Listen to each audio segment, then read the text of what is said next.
Hello guys welcome back to मोर आउटे नुआ मिनी ब्लॉग एटा हमर कुकुर देखि पातो सकाळे सोई छी आ मुई तो सकाळे उठी रे आड़े बसी गई छे मोह नहीं लागला जर्द अछि बोले का तो करबो कह खाली पेटर मेडिसिन खाई करा तार बाद भात खाई देली आउ देखि पारतो तुम माने हमर गाने फुटबॉल होचे तुमलिया गाने के आ फील्ड आछे तुमलिया बस स्टैंड के हमर सांग माने सने पहला न फुजी जन आ मुई भी देखि काने पले आई छे इटा आम स्टेज साइड रो व्यू देखि पारथुबो आ मुई सामने आड़ भी तुमके देखा भी रहो आ इटा हमर दीपक दा आ गौरव भाई अभय दा आ एकलव्य दा भी अछन देखि पारथुबो मुई भी अछे वीडियो शूट करू छे जानि पारथो तुम माने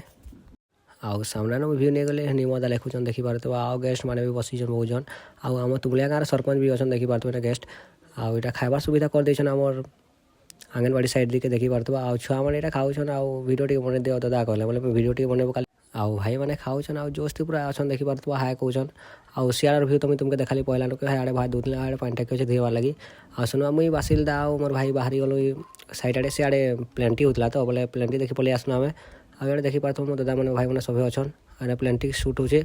आ देखि पारथुबो तुम माने आ याडे भाई माने हाय कहउछन देखि पारथुबो सियाडे आ वीडियोटा भल लागला लाइक कमेंट शेयर कर दबा आ फॉलो करि रखिथिबो आ उटे मिलबा नेक्स्ट ब्लॉग रे।